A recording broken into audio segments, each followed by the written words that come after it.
السلام عليكم، ايه الاخبار رجاله؟ عاملين ايه؟ الاهلي يعطي الزول السوداني ما يستحق. الزول السوداني طبعا كان طلع لي قبل المباراه ب 20 بيان، وبيان رسمي وبيان مش رسمي ومش يا عم مالك يا عم؟ العب بقى كوره في الملعب بقى، ورينا انت جبت جون هناك على ارضك بكوره شمس وشناوي وقصه حزينه. المهم الاهلي بيفوز على الهلال السوداني يا جماعه 3-0، وكان ممكن النتيجة تبقى أكبر من كده، بس يعني إيه حلو قوي عليهم 3-0 في رمضان. وبنلعبكم أهو في رمضان بالليل، ما لعبناكش إلا 3 الظهر ولا أي حاجة من الكلام ده. بيفوز الأهلي 3-0 وده طبيعي. وأنت يعني أنا السؤال، بس سؤال لأي واحد بيشجع الهلال السوداني مع احترامي الكامل ليك، أنت كنت عايز تعمل إيه يعني؟ أنت كنت عايز تصعد؟ طب أنت في حياتك عملت إيه؟ يعني في طول تاريخك في دوري أبطال أفريقيا عملت إيه؟ ما عملتش أي حاجة. صعدت نهائي افريقيا مرتين وخسرتهم، منهم مره من الاهلي في 87. بيفوز الاهلي 3-0 نتيجه مستحقه. بيدخل الاهلي طبعا تشكيله المباراه يا جماعه تشكيله زي ما انا توقعت، الحمد لله بفضل الله. قبل المباراه محمد شناوي حراسه المرمى. محمد شناوي لما اتبدل في المنتخب محمد شناوي كان سليم، ما كانش مصاب. محمد شناوي حراسه المرمى. محمد هاني باك يمين، للاسف ما فيش محمد هاني باك يمين، ولا زلت عند رايي بسبب محمد هاني دوت. محمد عبد المنعم ورامي ربيعه مساكين. قلت لكم مفيش حد ينفع يلعب مساك جنب محمد عبد المنعم غير رامي، حاليا في الاهلي هو رامي، فاهم؟ وتثبت الايام كلامي. وعلي معلول طبعا الباك الشمال السحري بتاعنا. خط النص طبعا عمرو السولية ومروان عطيه، الاثنين ثنائيه جميله، واحد فيهم بيزيد واحد بيستنى، الاثنين بيعرفوا يشوطوا على الجول، الاثنين فايتر مقاتلين. عملوا مباراه جميله. بيرسي تاو طبعا على ناحيه اليمين متالق في اخر المباريات، حتى مع منتخب بافانا متالق برضو الراجل. بيرجع بيرسي تاو النسخه الحقيقيه بتاعته. قفشه صانع العاب، للاسف برضو قفشه احنا برضو لغايه دلوقتي مش، حتى الاهلي وهو مسيطر على المباراه مفيش صانع العاب.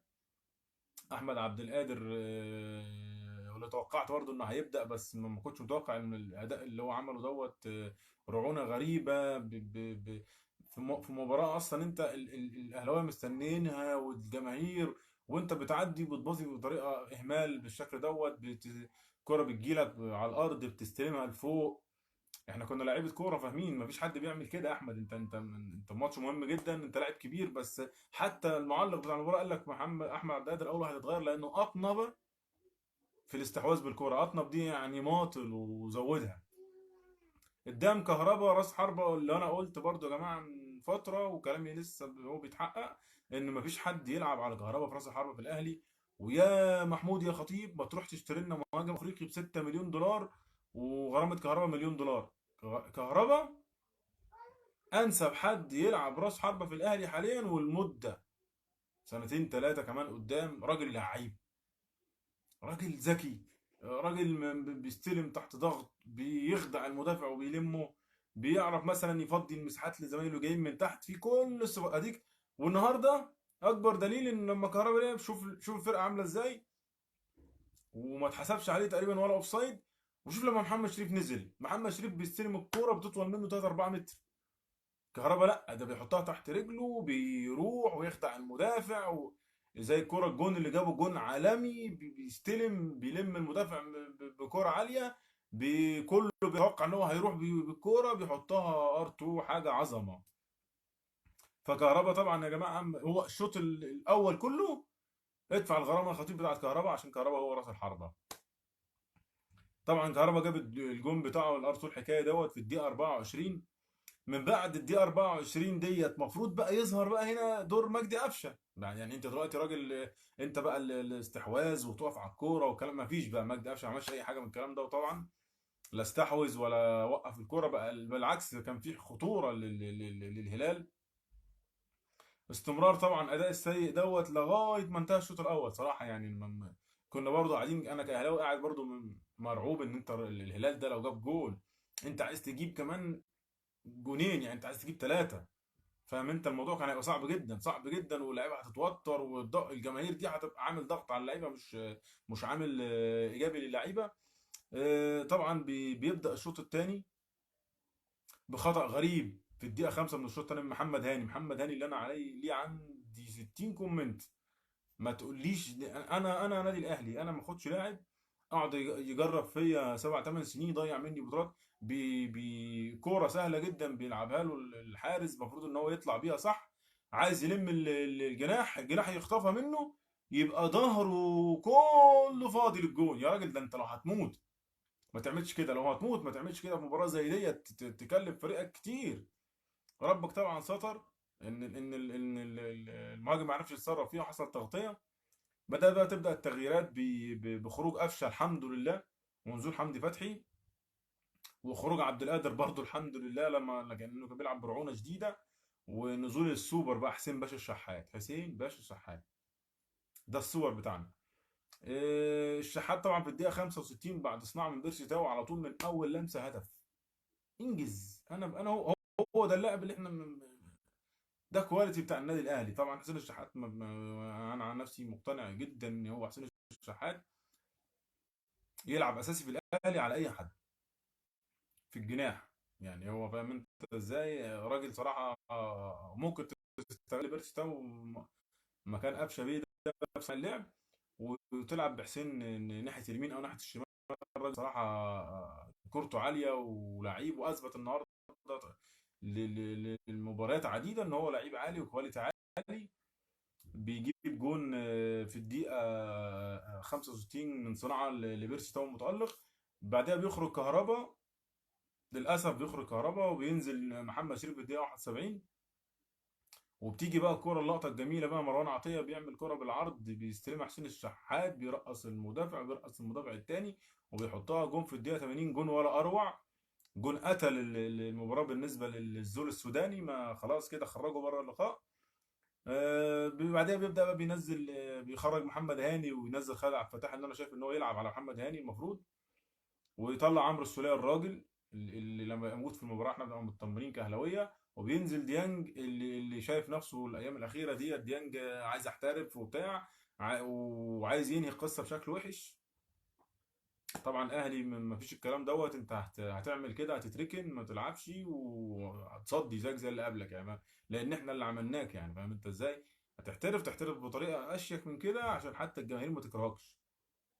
مش بنتكلم على مستواك، انت مش احسن من اي حد جه قبل كده عندنا. احنا كان عندنا حسام عاشور، كان دستروير رهيب وكان عندنا شوقي وكان فاهم انت ازاي. فاحنا الاهلي هو اللي بيصنع النجوم. الاهلي لو انت عايز تحترف هيخليك تحترف بطريقه صح في الوقت المناسب ليك وللنادي. وبينتهي اللقاء طبعا الحمد لله ب 3-0، والزول السوداني اخذ ما يستحقه. لان بجد المباراه دي كانت بص من الماتش بتاعهم هناك وقلق وجماهير وحسسنا ان هم بص ان الاهلي ده هنعمل فيكم هنسوي ليه. احنا الجماهير بتاعتنا اهو من اقصى حاجه قالوها لك السلام عليكم النادي الاهلي جامد عليكم، وده طبيعي. انت جواك عارف ان انت مش بتكره النادي الاهلي، انت بتخاف من النادي الاهلي. اي حد في القاره ما بيكرهش النادي الاهلي، بيخاف منه وبيخاف من وجوده في اي بطوله.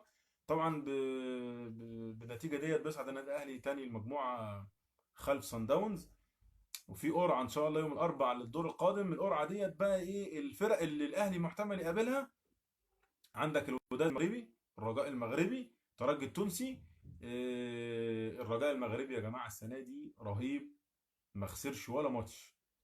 الرجاء المغربي فاز 5 ماتشات وتعادل ماتش. انت متخيل؟ فاز 5 ماتشات بره وجوه، عنده 16 نقطه بلا هزيمه هو وصن داونز.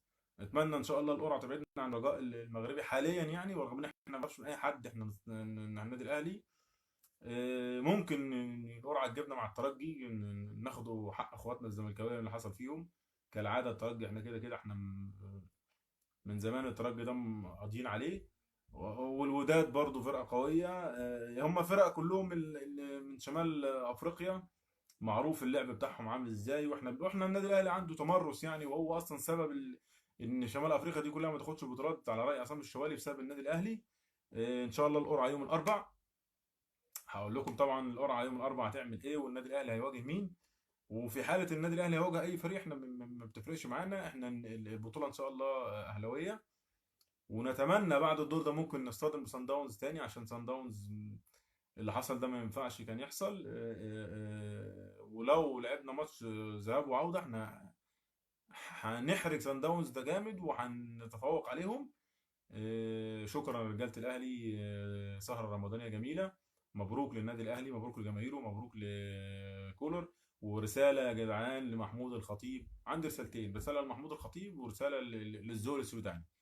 محمود الخطيب: ادفع غرامه كهرباء خطيب. مفيش حاجه اسمها فلان الفلاني بيتنازل عن حقه في الاعلانات عشان يدفع. احنا مش هنلاقي الكلام ده، مش عندنا في النادي الاهلي.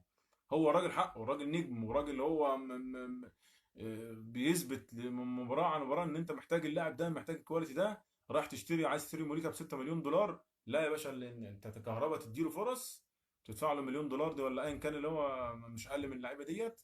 لعيب حريف وذكي ولعيب مكسب. ورساله تانيه للزول السوداني: يا عم الحاج، يا عم الحاج، كل سنه وانت طيب، وما تزعلش، ورمضان كريم. واحنا في الاول وفي الاخر احنا سودان، والله العظيم جيراننا هنا سودانيين وبتاع ناس محترمه جدا، واحنا بنحبهم.